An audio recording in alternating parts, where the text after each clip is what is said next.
Welcome to Shri మేఘన think tank YouTube channel. APPSC TSPSC విద్యార్థులకు ఈరోజు ఒక శుభదినం, ఒక వరం. ఆ శుభదినం ఎందుకు, వరం ఎందుకు చూడండి. General studies prelims booster course 50 days plan. అందులో అటు TSPSC group 1, group 2, group 4, SI and PC, ముఖ్యంగా గ్రూప్ 4 వాళ్ళకి అత్యంత హాయిగా, 2 వాళ్ళకి అత్యంత పకడ్బందీగా, 1 వాళ్ళకి నైపుణ్యంతో ఆంధ్రప్రదేశ్లో గ్రూప్ 4 మరియు ఎండోమెంట్, ఇతర ఆయుష్, హార్టికల్చర్ ఇట్లాంటి పరీక్షలు రాసే వారికి అందరికీ ఇది ఒక శుభదినం. వరం ఏమిటి అంటే, ఇందులో భాగంగా ఆధునిక భారతదేశ చరిత్ర జాతీయోద్యమంతో కలుపుకుని ఈవేళ తొలి ఆన్లైన్ క్లాస్ ప్రారంభమవుతుంది. సో స్కిప్ చేసుకోకుండా మీకు అవసరమైనంత వరకు చక్కగా చివరి వరకు విని అవసరమైన చోట నోట్స్ రాసుకోండి. ఇందులో 50 days ప్లాన్లో భాగంగా ఆధునిక భారతదేశ చరిత్ర జాతీయోద్యమంను 15 భాగాలుగా విభజించడం జరిగింది. అంటే 15 క్లాసెస్గా విభజించడం జరిగినది. అందులో 15 వీడియోస్ వస్తాయి. ఇందులో నేను మీకు కనపడదు, అయినప్పటికీ ఒక ప్రయత్నం చేస్తాను. మీరు గమనించే ఉంటారు, ఏ క్లాస్కి ఏమి చెప్పాలి అన్నది మనకు తెలుస్తుంది. సో మీకు కనపడదు. సో మనం ఒక ప్లాన్ను మనం కానీ ఆలోచన కానీ చేస్తే ఒక అంచనా కూడా మనకు అర్థమవుతుంది. సో ఇట్లా రాసుకోవడం జరిగింది. ప్రతి వీడియోకి ఒక టెస్ట్ కూడా డెవలప్ చేసాం. ఆ టెస్టులన్నీ కూడా ఈ ఆధునిక భారతదేశ చరిత్ర టెస్టులన్నీ కూడా రెడీ చేయడం జరిగింది. నేను హోల్డ్ చేసినవన్నీ కూడా అవే. సో రైట్, ఇక ఈ ఆధునిక భారతదేశ చరిత్ర జాతీయోద్యమాన్ని 15 క్లాసులుగా అని మనం అనుకున్నాం. అది భారతదేశానికి యూరోపియన్ల రాకు నుండి స్వాతంత్ర ఉద్యమ సాధన వరకు ఎలా వచ్చింది ఈ భారతదేశ చరిత్ర అన్నది మీరు ఈ క్లాస్లో మీరు చూడబోతారు. క్లియర్ కట్ ఒక ఐడియా ఈ వీడియో విన్న తర్వాత వస్తుంది. ఆ తర్వాత ప్రతి క్లాస్కి ఒక్కొక్క వీడియో మనం చెప్పుకుంటూ పోతాం. సో మిత్రులారా, టాపిక్లోకి వెళ్ళిపోతున్నాం. ఫస్ట్, ఆధునిక భారతదేశ చరిత్ర మీకు సిలబస్లో యూరోపియన్ల రాకతో ప్రారంభమైంది అంటాం. రైట్, యూరోపియన్ల రాకతో ప్రారంభమైంది అని అన్నప్పుడు యూరోపియన్లు అనేటువంటి వారు ఇక్కడికి ఎందుకు వచ్చారు, ఏ విధంగా భారతదేశ ఆక్రమణ జరిగింది అనేది ఒక ఫస్ట్ చాప్టర్. ఆంగ్లో ఫ్రెంచ్ యుద్ధాల వరకు ఒక చాప్టర్గా మనం డిజైన్ చేశాం. సో ఇందులో మీరు ఫస్ట్ ఏమిటి అంటే, ఈ ఒట్టోమన్ సామ్రాజ్యానికి బైజాంటైన్ సామ్రాజ్యానికి మధ్య జరిగినటువంటి ఘర్షణ, ఆ ఘర్షణ తదనంతరం యూరోపియన్లకు ఈ రోడ్డు మార్గాలు, ఇతర మార్గాలు, వ్యాపార మార్గాలు క్లోజ్ అవ్వడంతో వారు సీ రూట్స్ కనుక్కోవడానికి ప్రయత్నం చేయడం జరిగినది. ఇందుకే ఈ శతాబ్దానికి, అంటే 15వ శతాబ్దానికి భౌగోళిక పరిశోధనల శతాబ్దము అంటారు. ఆ భౌగోళిక పరిశోధనల యొక్క పరమార్థం ఏమిటి అంటే సముద్ర మార్గాలను కనిపెట్టడం. ఆ రోజులలో మనకి ఈ చాప్టర్లో మనకు జరిగేటువంటి అంశాలను నేను ఒక క్రమ పద్ధతిలో వివరిస్తూ పోతాను. ఒరిజినల్ క్లాసులు నెక్స్ట్ వీడియో నుంచి స్టార్ట్ అవుతాయి. గమనిస్తున్నారు కదా, ఇది జస్ట్ ఏం తర్వాత ఏం జరిగిందని చెప్పడం దీని యొక్క ఉద్దేశం. సో అలా యూరోపియన్లు అనేటువంటి వారు రావడం, సో అందులో భారతదేశానికి యూరోపియన్ల రాకు నుండి ఆంగ్లో ఫ్రెంచ్ యుద్ధాల వరకు ఒక టాపిక్ అనుకున్న 15 క్లాసుల్లో. అందులో ఎవరెవరు వచ్చారు, పోర్చుగల్ అంటాం, అంటే పోర్చుగీస్ వారు, ఆ పోర్చుగీస్ వారు, డచ్ వారు, అదే రకంగా ఫ్రెంచ్ వారు, ఆంగ్లేయులు, అదే రకంగా మనకు డేనిష్లు వచ్చారు. అంటే 5 యూరోపియన్లు భారతదేశానికి వచ్చారు. అందులో 4 యూరోపియన్లని ఆంగ్లేయులు వాషౌట్ చేశారు, వారందరినీ ఓడించారు. ఏకఛత్రాధిపత్యం దిశగా వాళ్ళు కదలడానికి ప్రయత్నం చేయడం జరిగింది. ఇందులో మీరు ఫస్ట్ గమనించాల్సింది ఏమిటి అంటే, ఇందులో చాలా కొత్త కొత్త బిట్లు రావడానికి ఒక అవకాశం ఉంటుంది. అందులో మీరు కానీ చూస్తే నేను తయారు చేసిన టెస్ట్లో నుంచి ఒక బిట్ తీసి చదువుతున్నాను మిత్రులారా, చూడండి. ఆధునిక భారతదేశ చరిత్రలో స్వదేశీ విదేశీ సైన్యాలకు జరిగిన తొలి యుద్ధం ఏది? ఎందుకంటే భారతదేశానికి యూరోపియన్లకు వచ్చే నాటికే మొఘల్ సామ్రాజ్యము ఈవనదో పటిష్ట స్థితిలో ఉంది. మొఘల్ సామ్రాజ్యం దక్షిణాన మనకు విజయనగర సామ్రాజ్యం కొనసాగుతూ ఉంది. ఇలాంటి పరిస్థితులలో యూరోపియన్లు ఈ భారతదేశంలో అడుగుపెట్టడం జరిగినది. మొఘల్ సామ్రాజ్యము ఆ రోజులలో ఔరంగజేబు వరకు సమర్థవంతంగా నడిచింది. ఎందుకో తెలుసా? ఔరంగజేబు సైన్యాలు తమిళనాడులోని మదురై వరకు కూడా నడిచాయి. సో ఇంత గొప్ప చరిత్ర కలిగిన మొఘలుని ఎదుర్కోవడం ఆంగ్లేయులకు సాధ్యం కాలేదు యూరోపియన్లకి. అందుకే ఎక్కువ మంది యూరోపియన్లు దక్షిణ భారతదేశంలో సెటిల్ కావడానికి ప్రయత్నం చేయడం జరిగింది. That is the number 1 reason. And second reason ఏమిటి అంటే, వారు మలబార్ తీరానికి మొట్టమొదట సముద్ర తీరాన్ని కనుక్కున్నారు కాబట్టి, మలబార్ తీరంలో కాలికట్టుకు వాస్కోడిగామా వచ్చాడు కాబట్టి, అక్కడ వాళ్ళు దక్షిణ భారతదేశం యొక్క వాతావరణం కానీ వారిని ఎక్కువగా ప్రభావితం చేసింది అని చాలామంది చరిత్రకారులు రాశారు. ఈ 2 కోణాలలో ఈ చాప్టర్ మనకి కంటిన్యూ అవుతుంది. ఇట్లా కొత్త కొత్త బిట్లు మనం చదవాల్సి ఉంటుంది. ఇంకొక కొత్త బిట్టు కూడా నేను మీకు చదువుతాను. నేను రాసిన టెస్ట్లో నుండి ఇందులో ఫిలిమ్స్ బూస్టర్ కోర్సులో మీకు అంతా వస్తూ ఉంటాయి. సో మీరు కానీ గమనించినప్పుడు ఆపరేషన్ విజయ్ గోవా స్వాధీనం జరగడానికి ఏర్పాటు చేసిన ఆ ఆపరేషన్ విజయ్ని ఎవరికి అధిపతి అని అడిగాడు. జనరల్ ఆ బిట్టు ఒకటి ఉంది. నెక్స్ట్ మీరు కానీ చూసినప్పుడు సో ఇంకా మనకి ఇందులో ఒక కొత్త కొత్త ఆలోచనలతోటి ఇందులో మనం గాన వెళ్తాం. ఇది చాలా అవసరమైనటువంటి విధానం. ఇక అలా ఆంగ్లేయులు వస్తూ ఉండగా మొదటి చాప్టర్లో మీరు ఇది నేర్చుకున్నారు. అంటే యూరోపియన్ల రాక నుంచి ఆంగ్లో ఫ్రెంచ్ యుద్ధాలు లేక కర్ణాటక యుద్ధాల వరకు. సెకండ్ క్లాస్లో ఏముందంటే ఆంగ్లో మైసూర్ యుద్ధాల నుండి సింధు ఆక్రమణ వరకు అని ఉంది. అంటే ఒక రకంగా ఆంగ్లేయులు పోర్చుగీస్ వారిని, మొఘలులే షాజహానే పోర్చుగీస్ వారిని దాదాపు వాళ్ళని ఓడించినంత ప్రయత్నం చేశారు. ఫ్రెంచ్ వారిని బయట నుంచి పంపించడంలో ఆంగ్లేయులది ప్రధాన పాత్ర, పోర్చుగీస్ వారిని నిర్వీర్యం చేయడంలో మొఘలులది ప్రధాన పాత్ర. ఆంగ్లేయులకి కలిసి వచ్చినటువంటి అంశం ఏంటంటే చిట్ట చివరి తొలి మొఘల చక్రవర్తి ఔరంగజేబ్ మార్చి 7, 1707లో ఆయన మరణం ఆంగ్లేయులకు సామ్రాజ్య విస్తరణకు ఒక అవకాశం వచ్చింది. సో ఎప్పుడైతే అవకాశం వచ్చిందో వారు అనేకమైనటువంటి విషయాలలో జోక్యం చేసుకుంటూ రావడం జరిగింది. అందులో భాగంగా సామ్రాజ్య కాంక్ష విస్తరణను వాళ్ళు మొదలుపెట్టడం జరిగింది. ఈ సామ్రాజ్య కాంక్ష విస్తరణ ఎట్లా అన్నది ఒరిజినల్ క్లాసులు జరిగినప్పుడు వీడియో మ్యాప్లో అన్నీ చూపించడం జరుగుతుంది. ఇప్పుడు జస్ట్ పాస్ ఆన్ అవుతున్నామని మిత్రులు గమనించాలి. అదే హిస్టరీ సార్ అయి ఉండి మ్యాప్ వేయలేదు అని అనుకోద్దండి, అది అక్కడ డెవలప్ చేద్దాం. ఎందుకంటే ఇప్పుడు స్వాతంత్ర సాధన వరకు వివరించాలి కదా ఒకే వీడియోలో, అందుకని. సో ఈ రకంగా సంఘటనలు జరిగినప్పుడు వారు జీవితంలో కలిసి వచ్చిన ప్రధాన సంఘటన అంటే మద్రాసులో ఆ సెయింట్ జార్జ్ కోటను కట్టడంతో దక్షిణ భారతదేశ వ్యవహారాలకు ఒక ప్రధాన కేంద్రం లభించినట్టయింది.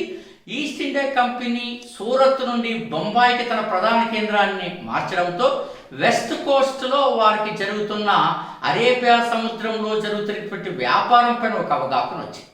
ఈ 2 సంఘటనలను బేస్ చేసుకొని దక్షిణ భారతదేశంలో ఆనాడు బలమైన వడయారు వంశస్థులచే ఏర్పాటు చేయబడిన మైసూరు సంస్థానాన్ని క్యాప్చర్ చేయడానికి వాళ్ళు ప్రయత్నం చేశారు. అందులో విజయవంతమయ్యారు. ఆ తర్వాత మరాఠాల పైన వాళ్ళు ప్రయత్నం చేశారు. మరాఠాలను అదే రకంగా మనకి ఈ యొక్క నేటి కేరళలో ఉన్నటువంటి ట్రావెన్కూర్ సంస్థానాధీశులను అదే రకంగా హైదరాబాద్ నవాబులను ఒక కూటమిగా ఏర్పాటు చేసుకుని వారికి కొన్ని తాయిలాలు విసిరి మైసూర్ని స్వాధీనం చేసుకున్నారు. అందుకే ఆంగ్లో మైసూర్ యుద్ధాలలో ఇది చాలా కీలకమైన పాత్ర. ట్రావెన్కోర్ సంస్థానం, టిప్పు సుల్తాన్కి ట్రావెన్కోర్ సంస్థానాలకు వాళ్ళకున్న విభేదాలను ఆంగ్లేయులు క్యాష్ చేసుకున్నారు. అదే రకంగా నిజాం నవాబు అంటే నిజాం అలీ ఖాన్ ఆంగ్లేయులతో తెగని మైత్రిని ప్రదర్శించాడు. అది వాళ్ళకు వరమైనది. మరాఠాలు తమ రాజకీయ లక్ష్యాల్లో భాగంగా ఆంగ్లేయులతో చేతులు కలిపారు. వీళ్ళంతా కలిపి శక్తివంతమైన సంపన్నమైన మైసూర్ సామ్రాజ్యాన్ని ఆంగ్లేయులకు కట్టబెట్టేలా చేశారు. ఈ ఎపిసోడ్లో ఇవి పెట్టారు. ఇప్పుడు వారి కన్ను ఎవరిపైన పడిందంటే దక్కన్ ప్రాంతంలో బలంగా ఉన్న మరాఠా సామ్రాజ్యం పైన పడింది.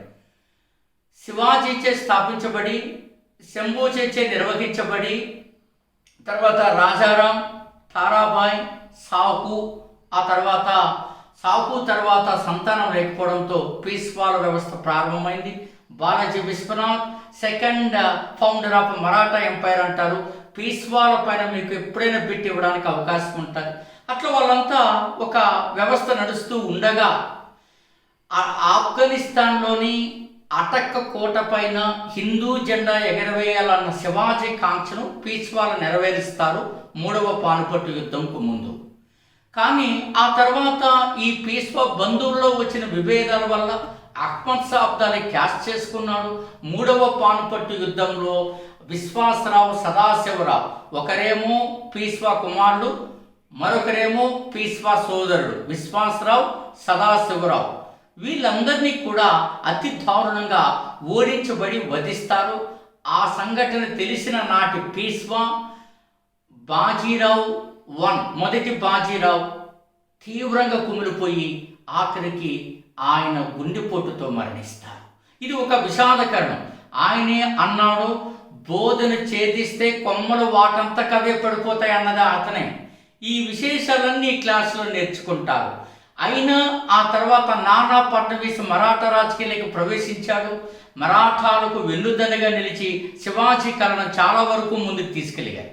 అందుకే ఆంగ్లేయులు ఒకానొక సందర్భంలో అంటారండి, మీరెందుకు మరాఠా జోలికి వెళ్ళలేదంటే, అవునా నానా ఫడ్నవీస్ అక్కడ ఉన్నాడు, అతని మరణాంతరమే మేము ఆ రాజకీయాల్లో అడుగు పెడతామని అన్నారు. అన్నట్టు 1800లో నానా ఫడ్నవీస్ మరణించడంతో వెంటనే పీస్వాతో తగువ పెట్టుకుంటారు. బాజీరావు రెండుతో బేసిన్ ఒప్పందంతో వస్తారు. ఫైనల్గా 1818 పూనా ఒప్పందంతో మరాఠా ప్రాంతాన్ని ఇంగ్లీష్ పులుసులో కలిపేస్తారు. ఈ సంఘటనలన్నింటిపైన మీరు అక్కడ చదువుతారు, చాలా కూలంకషంగా చదువుతారు మిత్రులారా. అదే సమయంలో ఇక మనం అటువైపు పశ్చిమ వైపు వెళితే పంజాబ్ పైన వారికి కన్నుపడింది. పంజాబ్ సంపన్న ప్రాంతం. రాజా రంజిత్ సింగ్ పంజాబ్ సింహంగా పేరుగాంచాడు. గొప్ప సామ్రాజ్యాన్ని ఏర్పాటు చేశాడు. ఆనాడే ఇటాలియన్లతో, జపాన్ సైనికులతో సైనిక శిక్షణ ఇప్పించి తన సైనిక వ్యవస్థను అత్యంత సంపన్నంగా మలిచినటువంటి వీరుడు రాజా రంజిత్ సింగ్. అక్కడ కూడా అంతే. అతని మరణాంతరమే పంజాబ్ రాజకీయాలు అడుగు పెడతామంటారు. అతను మరణించిన వెంటనే పంజాబ్ రాజకీయాల వాళ్ళు అడుగు పెట్టారు. వారి యొక్క శ్రీమతి రాణి జిందాలను అనేక విధాలుగా వేధిస్తారు. ఇది 2 ఆంగ్లో సిక్ యుద్ధాలకు కారణమవుతుంది. ఈ 2 ఆంగ్లో సిక్ యుద్ధాలలో ఆంగ్లేయులు చాలా వరకు విజయాలు సాధించి వారి యొక్క వారసుడు దులీప్ సింగ్తో 1853లో ఒప్పందం కుదుర్చుకొని బలమైన పంజాబ్ని ఇంగ్లీష్ పులుసులో కలిపేస్తారు మిత్రులారా. ఈ సంఘటన పైన మీకు మింటో 1 కుదుర్చుకున్న అమృత్సర్ సంధి, రాజా రంజిత్ సింగ్కు ఉన్న సైనిక అంశాలపైన పట్టు, ఆ తర్వాత మొదటి ఆంగ్లో సిక్ యుద్ధం గవర్నర్ జనరల్, 2వ ఆంగ్లో సిక్ యుద్ధం గవర్నర్ జనరల్, పంజాబ్ వ్యవహారాలను పర్యవేక్షించడానికి సర్ జాన్ లారెన్స్, ఇవన్నీ కూడా. ఇందులో నేను రాసుకున్న 2వ టెస్ట్ కోసం మీకు ఒక టెస్ట్ మీకోసం రాసిన వాటిలో నేను రాసిన పేపర్ ఇది, మళ్ళీ వేరే అనుకునేరు. ఇందులో ఒక మంచి బిట్టు మీకు చెప్పడానికి ప్రయత్నం చేస్తాను, చూడండి. సో ఇందులో మీరు కానీ చూస్తే చాలా ఆసక్తికరమైన కొత్త బిట్లు ఉన్నాయి, చూడండి. కార్దా యుద్ధము 1795 ఎవరెవరి మధ్య జరిగింది? కార్దా యుద్ధము 1795. 3వ పానిపట్టు యుద్ధంలో పాల్గొన్న జాట్ నాయకుడు ఎవరు? 3వ పానిపట్టు యుద్ధంలో పాల్గొన్న జాట్ నాయకుడు ఎవరు? ఇక చూడండి, మొఘల్ చక్రవర్తి షా ఆలం రెండును ఎర్రకోటలో బంధించిన ఆంగ్లేయుడు ఎవరు? ఇలాంటి కొత్త కొత్త బిట్లన్నీ కూడా మిత్రులారా మీకు ఈ టెస్ట్లో రాయడం జరిగినది. చాలా ఆసక్తికరమైనటువంటి బిట్లు ఇక్కడ మీరు చదువుతారు. చాలా మొదటి జాతీయవాదిగా పేరుగాంచినటువంటి పాలకుడు ఎవరు? ఇవి మీకు ఇట్లాంటిది చదివాను మీకు మనం రాసిన టెస్ట్లో భాగంగా. సో ఇవన్నీ కూడా మనం కంటిన్యూ చేస్తూ ముందుకెళ్తున్నాం. సో ఇక 3వ క్లాస్లో మనం చూస్తే పంజాబ్ ఆక్రమణ నుండి బ్రిటిష్ వలసవాదం వరకు. ఇందాక చెప్పాం పంజాబ్ ఆక్రమణ, ఆ తర్వాత సింధు, అవధర, అయోధ్య ఆక్రమణ ఇవన్నీ జరిగిపోయాయి. సింధు ఆక్రమణ చాలా అన్యాయమైన ఆంగ్లేయులు అన్నారంటే ఏ రీతిలో వాళ్ళు అన్యాయం చేశారో మీకు అర్థమవుతుంది. ఇందులో బ్రిటిష్ వలసవాదం వరకు అంటే ఆర్థిక దోపిడీ ఎలా చేశారు, స్థానిక సంస్థానాధీశుల నుంచి రెవెన్యూని ఎట్లా పీల్చి పిప్పి చేశారు సంఘటనలన్నీ ఇందులో చదువుకుంటారు. నేను రాసిన టెస్ట్లో నుంచి ఇందులో ఒక బిట్ చదివి వినిపిస్తాను, మీకు అర్థమవుతుంది. క్రింది వాణిలో ప్లేటో ఆఫ్ జాట్ ట్రైబ్గా పేరుగాంచిన వారు ఎవరు? ఇందులోనే ఈ బిట్ వస్తుంది. దేశ రాజకీయ వ్యవహారాలలో జోక్యం చేసుకున్న మొదటి సిక్కు గురువు ఎవరు అని వస్తుంది. ఎందుకంటే పంజాబ్ గురించి చదివినప్పుడు అక్కడ ఇది చదువుతాం కాబట్టి. నెక్స్ట్ ఇందులో మీరు కానీ చూస్తే క్రింది వాణిలో వాస్తవం కానిది ఏది లేక వాస్తవాలు ఏవి?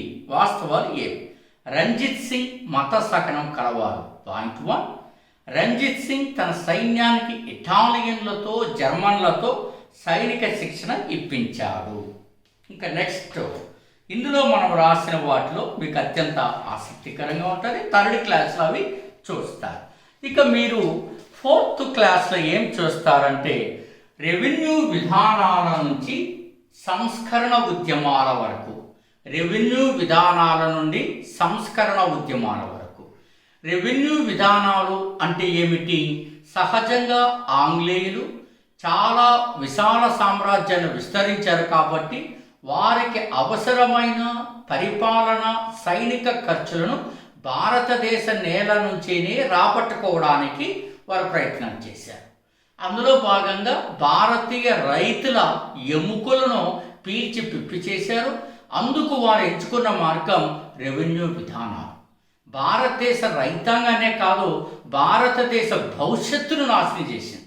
అందుకే ఒక చరిత్రకారుడు అంటాడు, ఆంగ్లేయులు ఇండియాలోకి అడుగుపెట్టే నాటికి ప్రపంచ జీడిపిలో ఇండియా షేర్ 23%. అది 1947లో ఆంగ్లేయులు ఈ దేశం నుండి వెళ్ళిపోయే నాటికి ప్రపంచ జీడిపిలో ఇండియా షేర్ ఈజ్ ఓన్లీ 3%. ప్రపంచ జీడిపిలో భారత జీడిపి ఓన్లీ 3%. అంటే 20% యొక్క జీడిపి సంపదనంతా ఆంగ్లేయులు పీల్చి పిప్పి చేశారు. అందుకే గంగా నది ఒడ్డున ఉన్నటువంటి సంపదను థేమ్స్ నది ఒడ్డున వాళ్ళు కక్కేశారు. అంత సంపద వాళ్ళు పోగు చేసుకున్నారు రెవెన్యూ విధానాల ద్వారా. అవన్నీ మీకు తెలుసు. శాశ్వత భూమి శిస్తు విధానము, రైత్వారీ విధానము, అలాగే మనకి మహల్వారీ విధానము. ఇవి కాకుండా లోకల్ పాలసీస్ కూడా మరికొన్ని తెచ్చారు. ట్రైబ్స్ పన్నులు చాలా విశేషంగా లాగారు. ఇదే సమయంలో భారతదేశంలో ఒక అద్భుతం జరిగింది. తరతరాలుగా యుగ యుగాలుగా మనకి వస్తున్న సంప్రదాయాల పైన ఉక్కుపాదం మోపేటువంటి సంఘటనలు కొన్ని జరిగాయి. కొన్నింటిని తట్టి లేపేటువంటి సంఘటనలు జరిగాయి. అందుకే దీన్ని సంస్కరణ శతాబ్దం అని 19వ శతాబ్దాన్ని అంటారు. అందులో రాజా రామ్మోహన్ రాయ్ అట్లాగే గొప్ప గొప్ప వాళ్ళంతా ఇందులోకి రావడం జరిగినది. సంఘ సంస్కరణ ఉద్యమాలలో అంటే చాలా సమాజాలు ఇందులోకి వచ్చాయి. అందుకని రాజా రామ్మోహన్ రాయ్ని సంస్కరణలకు వేగుచుక్క అని అంటారు. టార్చ్ బేరర్ అతను. అట్లా సమాజానికి ఆయన చూపించినటువంటి చొరవతో తర్వాత కాలంలో అనేకంగా వచ్చాయి. బ్రహ్మ సమాజం అని స్టార్ట్ చేస్తే వేద సమాజము, ప్రార్థనా సమాజము, దేవ సమాజము, అదే రకంగా రాధా సుమై సత్సంగ్ అట్లాగే మనకు ఆ రోజుల్లో మనకి అనేక ధర్మసభ, ఆర్య సమాజము, ఇట్లా విభిన్నమైనటువంటి సంస్థలు అటు హిందువులలో, ముస్లింలలో, పార్సీ కమ్యూనిటీలో కూడా రావడం జరిగినది. ఇట్లా విభిన్న ప్రాంతాలతో వచ్చినటువంటి వాటిపైన ఒక టెస్ట్ ఎట్లా ఉంటుందో మీరు చూస్తారు. ఇది నేను రాసిన 4వ టెస్ట్. మీకు గమనించే ఉంటారు, ఇప్పటి వరకు పకడ్బందీగా ఈ షెడ్యూల్ స్టార్ట్ కావడానికి ముందే సిద్ధంగా ఉన్నాము అనేది మీరు గమనించింటారని నేను అనుకుంటున్నాను. ఇందులో చూడండి, వేద సమాజ స్థాపకుడు ఎవరు? వేద సమాజ స్థాపకుడు ఎవరు? ఒకటి. The high caste Hindu women గ్రంథకర్త ఎవరు? గ్రంథకర్త ఎవరు? నెక్స్ట్ మీరు కానీ చూసినప్పుడు poverty and an British rule in India గ్రంథం వెలువడిన సంవత్సరం ఏది? ఇట్లా కొత్త కొత్త బిట్లు రావడానికి మనం ప్రయత్నం చేశాం. ఆ ప్రయత్నంలో మీరు చూసే ఉంటారు. ఇది it's very different kind of questions అని మీరు అర్థం చేసుకుంటారు. ఆర్య సమాజ కార్యకలాపాలకు గమనించేందుకు గూఢాచారులను స్పైన్ ఏర్పాటు చేసిన గవర్నర్ జనరల్ ఎవరు అన్నది కూడా మనం ఇందులో నోట్ చేశాం. ఇట్లాంటివన్నీ కూడా మీకు చాలా ఇంపార్టెంట్గా మనకు ఉండడం జరిగినది. This is the most important. So ఇట్లా అనేకమైనటువంటి టెస్ట్ రాశాం. నెక్స్ట్ 5వ క్లాస్లో ఏముంటుందంటే సంస్కరణ ఉద్యమాల కొనసాగింపు అని ఉంది. ఎందుకంటే పెద్ద చాప్టర్ కాబట్టి ఆ సంస్కరణ ఉద్యమాలలో మీరు ఏమేమి గమనిస్తారు? స్థాపించబడినటువంటి సంస్థలు, ఉదాహరణకు మనకు వితంతు వాళ్ళ విడోస్ వారి కోసం, వారికి షెల్టర్ కోసం అనేకమైనటువంటి సంస్థలు బొంబాయిలోను, రాజమండ్రిలోను, మద్రాసులోను అనేక చోట్ల ఏర్పాటయ్యాయి. అట్లాగే ఇంకా మీరు గమనిస్తే పత్రికలు, ఉదాహరణకు శ్రమజీవి పత్రిక, అర్థమవుతుంది కదా, శ్రమజీవి పత్రిక, అట్లాగే ఎన్నో విభిన్నమైనటువంటి పత్రికలు మనం చూసే ఉంటారు. రాజా రామ్మోహన్ రాయ్ తీసుకొచ్చినటువంటి 4 పత్రికలు, ఇట్లా విభిన్న పత్రికలను కూడా మనం చూస్తారు. అట్లాగే వారు స్థాపించబడినటువంటి సంస్థలు చూసాం, పత్రికలు చూసాం, విభిన్నమైనటువంటి యొక్క శైలితో స్థాపించబడి విభిన్న ప్రాంతాల యొక్క లక్ష్యాలతో స్థాపించబడినవి చూస్తారు. ఉదాహరణకు ఆర్య సమాజ కార్యకలాపాలను వ్యతిరేకించిన ముస్లిం సంస్కరణ ఉద్యమం ఏది? అట్లాంటి ఓరియంటేషన్తో మీరు ఇందులో చదువుతారు. సో డియర్ స్టూడెంట్స్, మీరు ఈ విధానాన్ని కాస్త అనుసరించండి. ఎందుకంటే వీడియో నేను చెప్పుకుంటూ పోతుంటాను. కారణం ఏంటంటే క్లాస్ రూమ్లో లాగా పదే 100 సార్లు ఇందులో పలికామనుకోండి, వీడియో లెంత్ పెరిగిపోతుంది. దయచేసి గమనించండి. మీకు ఒక ఆప్షన్ ఎలాగో ఉంటుంది, ఫార్వర్డ్ చేసుకుంటారు, లేదా కావాలంటే బ్యాక్ వస్తారు, వింటారు. అది నా ఉద్దేశం. ఇంకా నెమ్మదిగా కూడా క్లాసులు చెప్తానని తెలియజేస్తూ, ఇందులో సంస్కరణ ఉద్యమాలలో ఆ కంటిన్యూస్లో ఇంకా ఎట్లాంటివి మనం రాసామన్నది మీరు గమనిస్తారు. చూడండి ఇందులో. సో మీరు గమనిస్తే భారతదేశమా మేలుకో గ్రంథకర్త ఎవరు? నిరంకారీ ఉద్యమాన్ని ప్రారంభించినది ఎవరు? సింపుల్ బిట్స్ అవి. ఇప్పుడు కొంచెం కొత్త బిట్లు మనం చూద్దాం. ఆంధ్ర విశ్వవిద్యాలయం ఏర్పాటైన సమయంలో ఉమ్మడి మద్రాసు రాష్ట్ర ముఖ్యమంత్రి ఎవరు? నెక్స్ట్, ముస్లిములకు ఉర్దూ జాతీయ భాష కావడానికి ప్రేరణించినది ఏ ఉద్యమము? భారత ధర్మ మహామండలిని స్థాపించిన వారు ఎవరు? ఇండిపెండెంట్ ఇండియన్ లేబర్ పార్టీని స్థాపించినది ఎవరు? ఇలాంటి కొత్త బిట్లన్నీ మీరు ఈ టెస్ట్లో చదువుకుంటారు మిత్రులారా. నెక్స్ట్ క్లాస్ 6లో మీరు చూస్తారు, జమీందారుల తిరుగుబాట్ల నుండి 1857 సిపాయిల తిరుగుబాటు. అందరికి భారతదేశంలో ఒక బిట్టు వచ్చే ఏరియా ఏది అంటే మనకు అదే చెప్తారు. క్షమించండి ఒక్క నిమిషం. సో జమీందారుల ఉద్యమాల్లో మీరు గమనించాల్సింది అది. సో జమీందారుల తిరుగుబాటు నుండి 1857 సిపాయిల తిరుగుబాటు. ఇదిగోండి నేను రాసిన దాన్ని చూస్తున్నాను. క్లాస్ ఇట్లా ఒక ప్లాన్డ్గా రాసుకున్నాం. అంటే ఏ చాప్టర్లో ఏం కవర్ చేయాలా అన్నది. ఇందులో మిత్రులారా, జమీందారుల తిరుగుబాట్లు ఎందుకు వచ్చాయి, కారణాలు, వాటి ప్రభావము, ఫలితము మీరు ఖచ్చితంగా చూడాలి. కొన్ని ఉద్యమాలు కొన్ని చట్టాల వల్ల వస్తాయి, కొన్ని ఉద్యమాలు బ్రిటిష్ వారి యొక్క యాటిట్యూడ్ వల్ల వస్తాయి, కొన్ని ఉద్యమాలు వారు పూర్తిగా తప్పిదాల వల్ల వస్తాయి. ఇట్లాంటివి చూడాలి. మరి 1857 సిపాయిల తిరుగుబాటులో ఏం నేర్చుకోవాలి? తిరుగుబాటుకు ఏ చరిత్ర పుస్తకం చూసినా రాజకీయ కారణాలు, సైనిక కారణాలు, పరిపాలనా కారణాలు, అవునా, మతపరమైనటువంటి కారణాలు ఇవన్నీ చూస్తారు. అట్లాగే లక్నో, ఢిల్లీ, ఫైజాపూర్ ఇట్లాంటి ప్రాంతాల్లో ఎవరెవరు నాయకులని చూస్తారు. దక్షిణ భారతదేశంలో ఎందుకు ఎక్కువగా జరగలేదని గమనిస్తారు. ఆంధ్ర ప్రాంతంలో ఎందుకు ఎక్కడ జరగలేదని గమనిస్తారు. ఇట్లాంటివి విశేషాలు, ఆ పుస్తకాల పేర్లు ఇట్లాంటివన్నీ చదువుతారు. కానీ అంతకు మించిన సబ్జెక్ట్ ఇందులో ఉంది. ఆ కొత్త కోణాన్ని మీరు ఆవిష్కరించాల్సిన అవసరం ఉంటుంది. కడప మసీదులు ఒక అంగవైకల్యము కలిగినటువంటి పీర్ సాహెబ్ అక్కడ సిపాయిలకు లేక ప్రజలకు ఇచ్చినటువంటి ఒక సందేశం. అంగవైకల్యం అని చూడకుండా అతను అరెస్ట్ చేసిన బ్రిటిష్ వారి యొక్క నిరంకుశ వైఖరి, ఇవన్నీ కూడా మీరు ఈ చాప్టర్లోనే చదువుకుంటారు మిత్రులారా. ఇందులో నేను తయారు చేసిన టెస్ట్ నుంచి టెస్ట్ 6 ఇది, అంటే క్లాస్ 6. ప్రతి పాఠానికి ప్రతి క్లాస్కి ఒక టెస్ట్ కంపల్సరీ. అందులో కొత్త పాయింట్లు చెప్పడం అనేది ఈ యొక్క ఆన్లైన్ క్లాస్ యొక్క విశిష్టత. అందులో మీరు కానీ చూస్తే మీరు చూస్తారు. క్రింది వానలో రైతాంగ పోరాటాలకు సంబంధించి వాస్తవం కానిది ఏది? 1 అడ్వాన్స్ విధానము, 2 తూనికలు కొరతలలో మోసం, 3 మార్కెట్ ధరలు చెల్లించలేకపోవడం, 4 రైతుల యాజమాన్య హక్కులను తొలగించడం. నెక్స్ట్, ఆంధ్రలో సవర నాయకుడైన దండసేనుడి తిరుగుబాటుకు కారణం ఏది? నెక్స్ట్, ఈ దీంట్లో రాసినటువంటి వాటిలో మీకు చాలా ఇంపార్టెంట్ అయినవి మీకు తిరిగి చెప్తూ ఉన్నాను మిత్రులారా. ఇందులో చూస్తే గిరిజన తిరుగుబాటులో మొట్టమొదటి తిరుగుబాటు ఏది? అట్లాగే రైతులలో చైతన్యాన్ని తీసుకొచ్చిన నాటకాలను నిషేధించిన వైస్రాయ్ ఎవరు? ఇట్లా కొత్త బిట్లు ఇందులో రాయడం జరిగింది మిత్రులారా. ఇది చాలా చాలా ఇంపార్టెంట్గా మీరు చూస్తారు. నెక్స్ట్ క్లాస్ 7లో ఏం జరగబోతుంది మీరు గమనిస్తూనే ఉంటారు. ఒక ఆర్డర్ లాగా నేషనల్ మూవ్మెంట్ అంతటిని డిజైన్ చేయడం జరిగింది. దాన్ని 15 క్లాసులుగా విభజన చేస్తూ ముందుకెళ్తున్నాం మిత్రులారా. ఇక క్లాస్ 7 సిలబస్ 1885కు ముందున్న సంస్థలు, 1885లో జాతీయ కాంగ్రెస్ ఏర్పాటు, మితవాద యుగము, అతివాద యుగము వరకు అని అంటారు.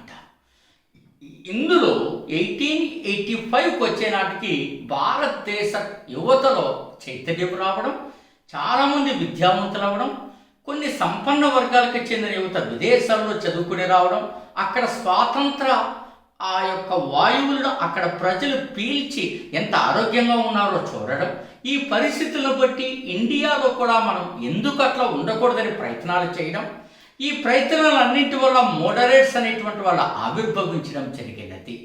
బట్ మోడరేట్స్ అనేటువంటి వారు సాధించినటువంటి ఫలితాలతో ఆనాటి యువత అసంతృప్తి చెందింది. అందువల్ల సహజంగా యువతలో ఉండేటువంటి బ్లడ్ బాయిల్ సిస్టమ్ వల్ల రక్తము మరిగింది. అది విప్లవం వైపుకు దూసుకెళ్ళింది. అందులో మొట్టమొదటిసారిగా రాండ్ ఐరెస్ట్ అనే ఆంగ్లేయ అధికారుల హత్య ఆ రోజుల్లో ఒక సంచలనం. బ్రిటిష్ సామ్రాజ్యవాదానికి వ్యతిరేకత లేదన్న రోజులలో 2 ఆంగ్లేయులను చంపేయడం అనేది ఆనాడు సెన్సేషన్. ఆ సెన్సేషన్లో నుంచినే నేషన్ స్వాతంత్రం సాధించడానికి బీజాలు పడ్డాయి మిత్రులారా. అంతటి పాఠం ఇందులో ఉంది. ఆ యువతను కదిలించడానికి అతివాద యుగం ఎక్స్ట్రీమిస్ట్ ఐడియా. బట్ సో ఇందులో ఆలోచన సరళలోనే మితవాదులు అతివాదుల మధ్య తేడాలు ఉన్నాయి తప్ప వారందరి వ్యక్తిత్వము, వారందరి క్రమశిక్షణ ఈ దేశ స్వాతంత్ర సాధన సముపార్జన కొరకే అని మీరు అర్థం చేసుకుంటారు మిత్రులారా. అందులో ఒక్కొక్క నవల వచ్చి ఒక్కొక్కసారిగా ప్రతి ఒక్క మూలన వాడవాడలా ఉన్నటువంటి భారతీయుడి యొక్క శరీరంలో ఉన్న ప్రతి కణాన్ని జ్వలింపచేసింది. అది విప్లవం వైపు తీసుకెళ్ళింది. ఆంగ్లేయులకు అది గుణపమై గుచ్చుకుంది.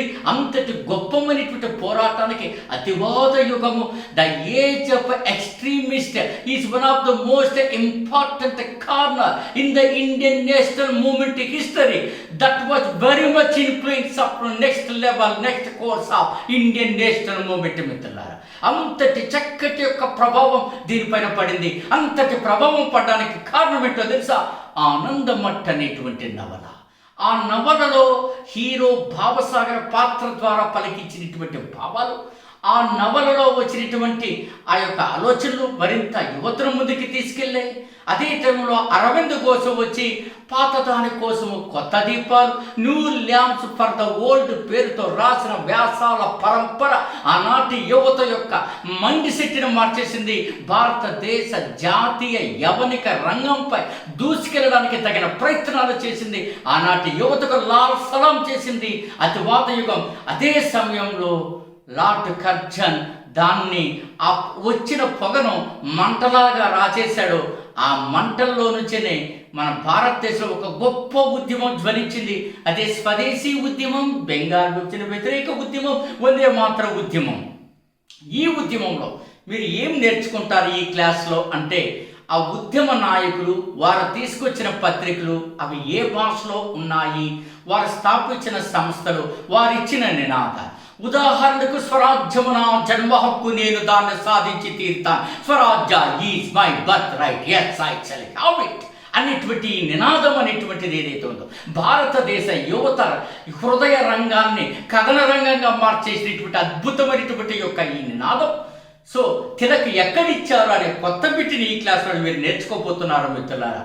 పూనా నగరంలో ఈ కొత్త బిడ్డకి అంకురార్పణ జరిగితే ఇదే కొత్త బిడ్డని తన శ్వాసగా, ఆశగా, ఆకాంక్షగా 1916లో జరిగిన లక్నో జాతీయ కాంగ్రెస్ సమావేశంలో ఆయన ఇచ్చినటువంటి స్వరాజ్యమున ఆ జన్మ హక్కు, నేను దాన్ని సాధించి తీరుతానన్నటువంటి ఆ దృఢ నిశ్చయంతో ఆ యొక్క వృద్ధ వయసులో ఆయన పలికినటువంటి ఆ యొక్క పలుకులు ములుకుల్లాగా ఈ ప్రతి ఒక్క గుచ్చుకొని నిద్ర లేవనటువంటి యొక్క ముద్దు నిద్రపోతున్న యువతను కూడా జ్వలింపజేసి ఈ భారతదేశ జాతీయ యవనిక రంగంపై అడుగుపెట్టి వారు తమ రక్తాన్ని, తమ ఆలోచనలను, తమ శరీరాలను, తమ యొక్క ఆస్తులను, తమ ఇంటిని, మొత్తము తమ సంస్థ యొక్క ఊహా ప్రపంచాన్నంతటిని, జీవితాన్ని ఈ భారతదేశ స్వాతంత్ర సమరాంగణ సాధన ఉద్యమం కొరకు ఖర్చు పెట్టినటువంటి యొక్క ఏదైతే విషయాలు అవి ఈ తరగతిలోనే నేర్చుకుంటారు మిత్రులారా.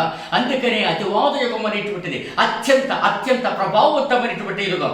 అందుకనే భారతదేశ చరిత్రలో, ఆధునిక చరిత్రలో జరిగిన ద ఫస్ట్ మాస్ మూమెంట్ అంటే విస్తృత ప్రజాదరణ కలిగినటువంటి ఉద్యమం ఏది అంటే అది స్వదేశీ ఉద్యమం అంటారు. లార్డ్ కర్జన్ రైతు బాంధవుడిగా పేరుగాంచవచ్చు, పోలీసు సంస్కరణలు తీసుకుండవచ్చు, రైల్వే సంస్కరణలు తీసుకొచ్చినవచ్చు, విద్యా సంస్కరణలు తీసుకొచ్చి ఉండవచ్చు. కానీ అవన్నీ కూడా ఆంగ్లేయుల యొక్క స్వాతంత్ర సాధన కోసమే వారు ఆంగ్లేయుల యొక్క ఆ యొక్క సంపద కోసము, వారి యొక్క సుఖాల కోసం ఉపయోగపడ్డాయి తప్ప సగటు భారతీయుడికి ఏనాడూ ఉపయోగపడలేదు. అందుకని ఈ యుగం అత్యంత సమర్థవంతమైనది, అత్యంత ప్రభావవంతమైనది అన్నది. మంట జ్వలించిన తర్వాత ఆ మంటను మరింత ఎగదోయడం ఈజీ, కానీ మంటను జ్వలింపచేయడం అత్యంత కష్టమైనది. అది ఈ క్లాస్లో మీరు నేర్చుకుంటారు మిత్రులారా. ఈ క్లాస్లో మనం రాసిన ఒక కొత్త బిట్ మీకోసం చదివి వినిపిస్తుంది. ఈ టెస్ట్లో రాసినటువంటి వాటిలో భారత జాతీయోద్యమ పితామహుడిగా పేరుగాంచిన వారు ఎవరు? నెక్స్ట్ ఇందులో మీరు కానీ చూస్తే భారత జాతీయ కాంగ్రెస్ తొలి సమావేశానికి హాజరైన హైదరాబాద్ వాసి ఎవరు? సో ఇందులో మీరు కానీ చూస్తే ఇవన్నీ నేను రాసినటువంటివి మిత్రులారా. అతివాద జాతీయవాదానికి బైబిల్ అని దేన్ని పేర్కొంటారు? జాతీయవాదము ఒక మతమైతే అది దేవుడిచ్చిన కానుక అని అన్నవారెవరు? జాతీయవాదం ఒక మతమైతే అది దేవుడిచ్చిన కానుక అని అన్నవారు ఎవరు? ఇక క్లాస్ 8లో ఏం నేర్చుకుంటారో చూస్తారు మిత్రులారా. కంటిన్యూషన్ అవుతుంది.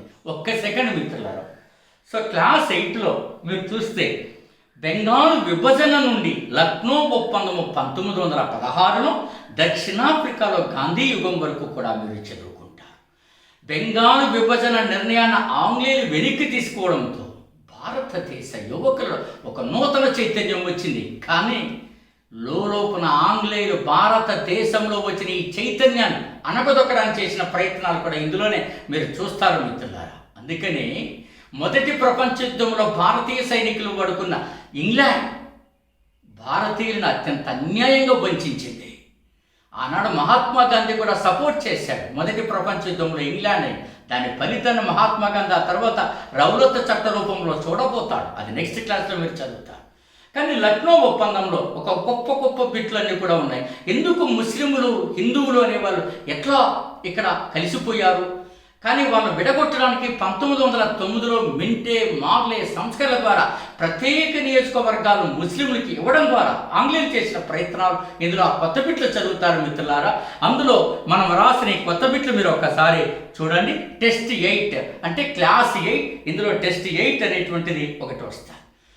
హోమ్ రూల్ ఉద్యమ సమయంలో బాలగంగాధర తిలక్ అర్బిసెంట్ చేసిన యాత్రలకు ఏమని పేరు? ద మోస్ట్ ఇంపార్టెంట్ మిత్రులారా, ఆల్ ఇండియా ముస్లిం లీగ్ తన కార్యకలాపాలను ఏ నగరం నుండి కొనసాగించింది? ఇందాక చెప్పాం. సో నెక్స్ట్ మిత్రులారా, స్వదేశీ ఉద్యమ సమయంలో వచ్చిన ఠాకుమార్ జుహ్లీ అమ్మమ్మ కథలో సాహిత్య రచయిత ఎవరు? అమ్మమ్మ కథలో సాహిత్య రచయిత ఎవరు? నెక్స్ట్ క్వశ్చన్ మిత్రులారా, Indian society of oriental art ఉపకార వేతనాన్ని అందుకున్న మొదటి వాడు ఎవరు? ఇలాంటి బిట్లతో ఈ క్లాస్ అంతా మీరు నేర్చుకుంటారు మిత్రులారా. నెక్స్ట్ క్లాస్ 9లోకి మీరు ఎంటర్ అవుతున్నారు. రౌలత్ చట్టం 1919 నుండి అల్లూరి సీతారామరాజు రంపా తిరుగుబాటు వరకు. ఈ రౌలత్ చట్టం ఎందుకు తీసుకొచ్చారు? స్వదేశీ ఉద్యమం వల్ల వచ్చినటువంటి ఆ యువత చైతన్యాన్ని మరింత విస్తరించకుండా అడ్డుకట్టడానికి, ఈ విప్లవ ఈ యొక్క సంస్థలకు వాటి యొక్క కార్యకలాపాల గడ్డకట్ట వేయడానికి ఆ చట్టాన్ని తీసుకొస్తే మహాత్మా గాంధీ ఏమన్నాడో తెలుసా? విషపూరితమైన వ్యాధికి ఇది తొలి మెట్టు లక్షణమని ఏ చట్టం గురించి అన్నాడంటే ఈ చట్టం గురించి. అందుకని దీని గురించి కొత్త బిట్లు చదువుతారు మిత్రులారా. ఇక ఆంధ్రలో మొట్టమొదటిసారిగా ఒక తేజోవంతమైనటువంటి ఒక యువకుడు సూర్యోదయాన్ని విల్లంబులను బట్టి ఆంగ్లేయుల యొక్క దురపాలనకు చరమగీతం పాడడానికి చేసిన ప్రయత్నాలు చిందించిన రక్తం ఈ తెలుగు నేల ఎప్పటికీ మర్చిపోదు. ఇద్దరు ఆంగ్లేయ అధికారుల దామనఘాట సంఘటనలో హత్య చేయడంతో అల్లూరి సీతారామరాజు పేరు బ్రిటిష్ యొక్క భారతదేశం అంతటా వినిపించిందంటే ఒక తెలుగువాడిగా మనమంతా గర్వపడాలి మిత్రులారా. అది దామనఘాట సంఘటన. హైటాస్ అనేటువంటి ఒక అధికారి నేల కొరిగినటువంటి ఆ క్షణాలు బ్రిటిష్ యొక్క అహంకారం నేల కొరుగుతున్నట్టుగా మనకు అనిపించింది మిత్రులారా. కొత్త కొత్త బిట్లన్నీ ఈ క్లాసులో చదువుతారు. ఇది ఈ క్లాస్లో మనకి అల్లూరి సీతారామరాజు ఆయన మరణించినటువంటిది, ఆయన పట్టుకున్నటువంటి ఆ యొక్క అధికారి, ఆయన కాల్చి చెప్పినటువంటి వాడు, ఆయన సమాధి ఎక్కడుంది, ఆయన ఏ పోలీస్ స్టేషన్ పైన తిరుగుబాటు చేశాడు, ఎన్ని పోలీస్ స్టేషన్ పైన తిరుగుబాటు చేశాడు, పోలీస్ స్టేషన్లో తిరుగుబాటు చేసిన ఆ క్రమం ఏమిటి అనేది కూడా మీరు ఈ క్లాస్లోనే నేర్చుకుంటారు మిత్రులారా. రౌలత్ చట్టం పరిణామాలు, జలియన్ వాలాబాగ్ హత్యాకాండ, హంటర్ కమిషన్, ఇందులో కొత్త కొత్త బిట్లని మీరు నేర్చుకోబోతారు. ఆ కొత్త బిట్లు ఎలా ఉంటాయో ఒక్కసారి చూడండి మిత్రులారా. బుద్ధిమాలిన పనులు అన్నింటిలో కంటే కూడా మరింత బుద్ధిమాలిన పని సహాయ నిరాకరణ ఉద్యమం అని అన్నవారు ఎవరు? అల్లూరి అనుచరుడు వీరయ్య దొరను బందీగా ఉంచిన పోలీస్ స్టేషన్ పేరేమిటి? నెక్స్ట్ మిత్రులారా,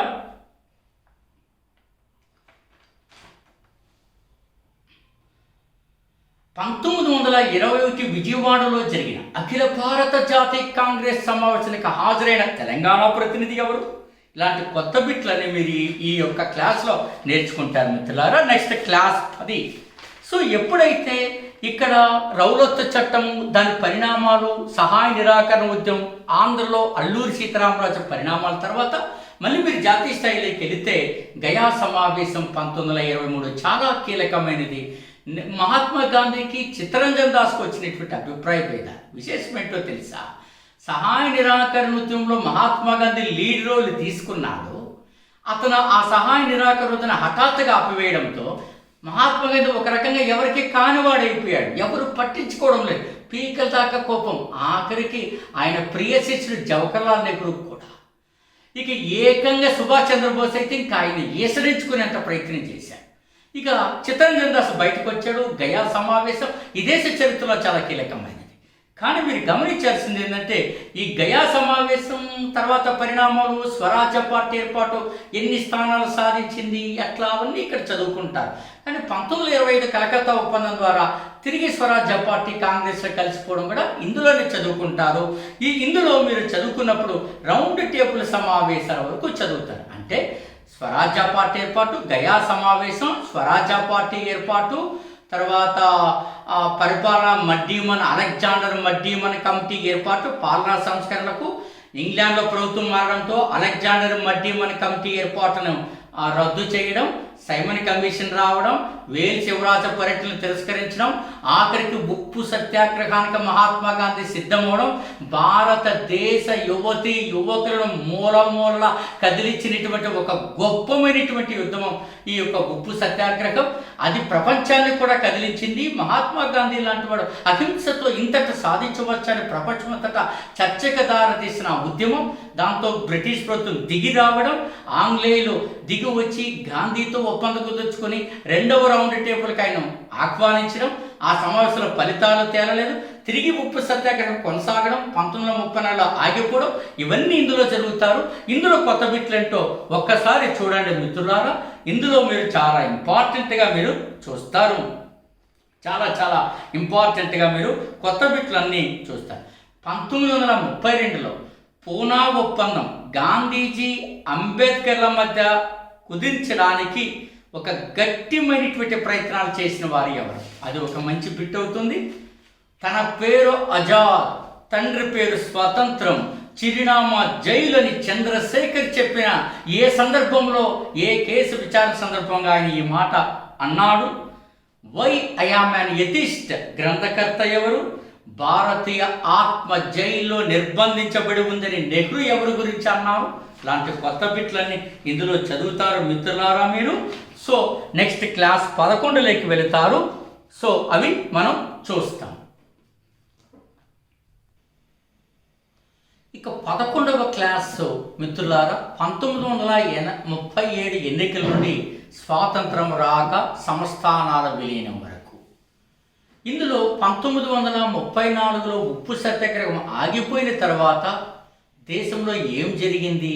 మళ్ళీ 39లో కాంగ్రెస్ మంత్రివర్గాలు రాజీనామా చేయడం, 37లో కాంగ్రెస్ మంత్రివర్గాలు అంటే కాంగ్రెస్ ప్రభుత్వాలు ఏర్పాటు కావడం, అట్లాగే మహాత్మా గాంధీ ఉప్పు సత్యాగ్రహానికి వెళ్ళడానికి అంటే దాన్ని ఆపివేయడానికి ఆ తర్వాత జరిగిన పరిణామాలు, 1940లో వ్యక్తిగత సత్యాగ్రహానికి ఆయనకి వెళ్ళడం, ఈ పరిణామాలన్నీ క్విట్ ఇండియా ఉద్యమానికి ఊపిరిపోయడం, అదే సమయంలో దేశవ్యాప్తంగా సమాంతర ప్రభుత్వాలు ప్యారలల్ గవర్నమెంట్స్ మిత్రులారా నానా పార్టీల నాయకత్వంలో వచ్చిన సతారా సమాంతర ప్రభుత్వం సుదీర్ఘంగా కొనసాగింది. ఇట్లాంటి విధానాలన్నీ ఇక్కడే మీరు నేర్చుకుంటారు. అందులో ఆ తర్వాత జరిగిన పరిణామాలు, రాజాజీ ప్లాన్, వేవెల్ ప్లాన్ ఎందుకు విఫలమైంది, సిమ్లా సమావేశం ఎందుకు విఫలమైంది? అవునా?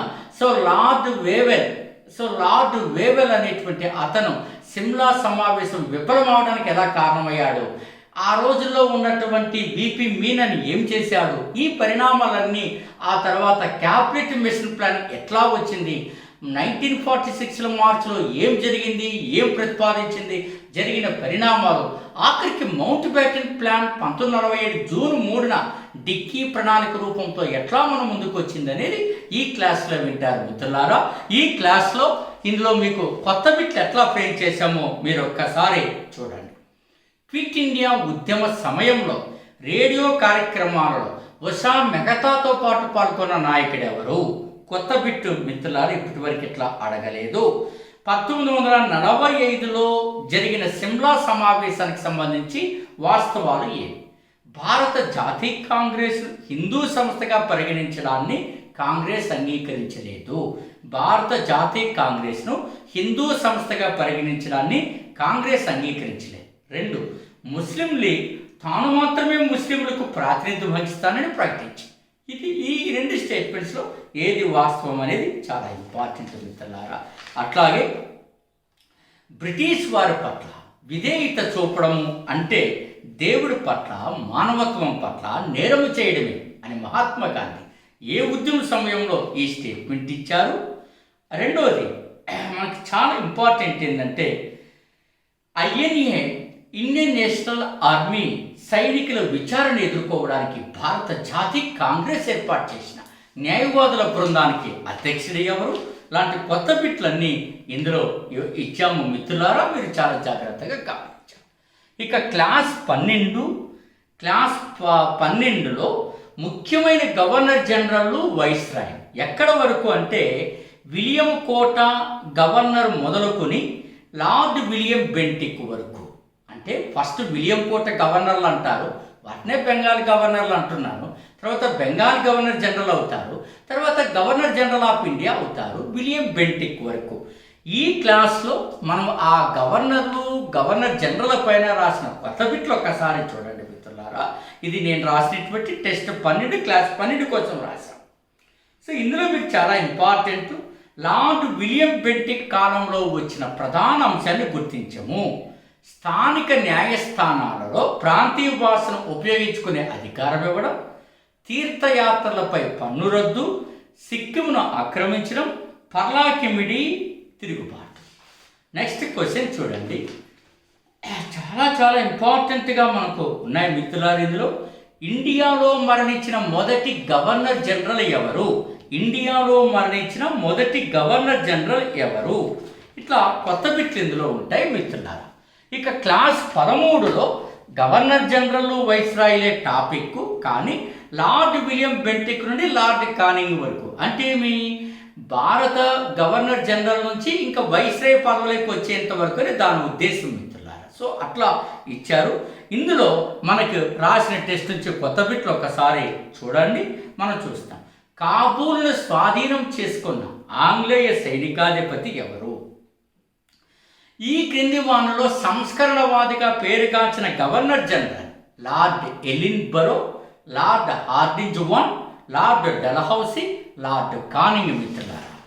ఇంకా కొత్త కొత్త బిట్లు మీరు ఒక్కసారి చూస్తారు. సింధు ప్రాంతాన్ని ఆక్రమించుకున్న బ్రిటిష్ ప్రభుత్వం క్రింది దేనిలో కలిపింది? వాయువ్య సరిహద్దు ప్రాంతం, Lahore province, Bombay presidency, Bengal presidency మిత్రులారా. ఇవి ఇట్లా ఆప్షన్స్ కూడా మనకి ఇవ్వడం జరిగింది. నెక్స్ట్ క్లాస్ 14లో గవర్నర్ జనరల్ వైస్రాయ్ అంటే లార్డ్ కానింగ్ నుండి, అంటే అప్పటికే మనకు సిపాయి తిరుగుబాటు అంతా అయిపోయి అంతా వస్తుంది, లార్డ్ కానింగ్ నుండి లార్డ్ రిప్పన్ వరకు. అంటే ఇందులో మనం ఇచ్చినటువంటి టెస్ట్లో కొత్త బిట్లు చూడండి మిత్రులారా, చాలా చాలా important.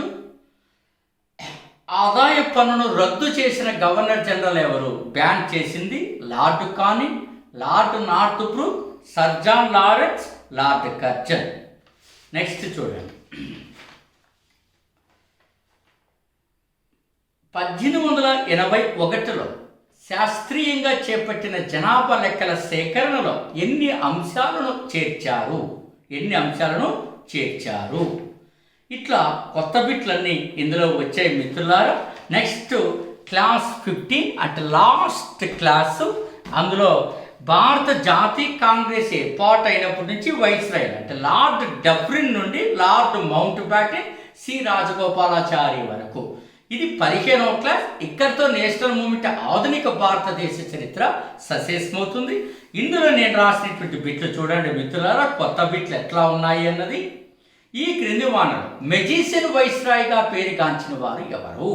Lord Hardinge II, Lord Irwin, Lord Chelmsford, Lord Minto II. Next department of education ఏ వైస్రాయ్ కాలంలో ఏర్పాటైంది?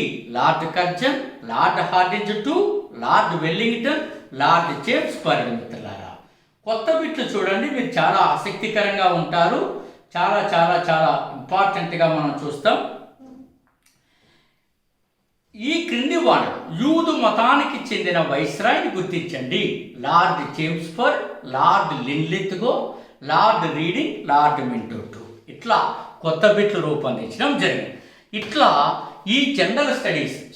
సరే మిత్రులారా, ఇక్కడితో ఆధునిక భారతదేశ చరిత్ర జాతీయోద్యమం సస్యము ఈ ఒక్క వీడియో ద్వారా మీరు 15 చాప్టర్ల ద్వారా ఈ మొత్తం అవగాహన తెచ్చుకున్నారని ఆశిస్తున్నాను. మీరంతా కూడా ఇంత 22 సంవత్సరాలుగా హిస్టరీని బోధిస్తూ హిస్టరీలో పిహెచ్డి చేసిన నా పేరు డాక్టర్ భూపాల్ రెడ్డి. నా ప్రయత్నం నచ్చితే దీన్ని అందరికీ షేర్ చేయడమే కాకుండా లైక్ చేయాలి. అన్నిటికీ మించి మీరు సబ్స్క్రైబ్ చేయాల్సిందిగా విజ్ఞప్తి. కారణం ఏంటంటే మీ సబ్స్క్రిప్షనే నాకెంతో ప్రోత్సాహం ఇస్తుంది. ఎంతో బిజీగా ఉన్నప్పటికీ ఇంత మంచి మంచి క్లాసులు అందించడానికి ఒక ప్రయత్నం చేస్తాం. ఇక ఫస్ట్ క్లాస్ నెక్స్ట్ ఇంకా వరుసగా సిరీస్గా క్లాసులు ప్రారంభమవుతాయి మిత్రులారా. సో దీన్ని చక్కగా నోట్స్ రాసుకోండి. వీటిపైన టెస్ట్ సిరీస్ కావాలనుకున్న వాళ్ళు మన 8074940030కి ఏ మెటీరియల్ సహాయం కావాలన్నా టెస్ట్ సిరీస్ కావాలన్నా దానికి సో రిక్వెస్ట్ పెట్టండి, వాళ్ళు పంపిస్తారు. దాని ఆధారంగా మీరు ముందుకు వెళ్తారు మిత్రులారా. So general studies prelims booster కోర్సులో భాగంగా 50 డేస్ ప్లాన్లో 100 టాపిక్లు గుర్తించాం. 100 టాపిక్లకి ఇట్లా 100 క్లాసులు వస్తాయి. వాటిపైన 100 టెస్ట్ సిరీస్ వస్తాయి మిత్రులారా. సో అందరినీ కూడా సబ్స్క్రిప్షన్ దిశగా మీరు ప్రోత్సహించాలని కోరుకుంటూ సెలవు.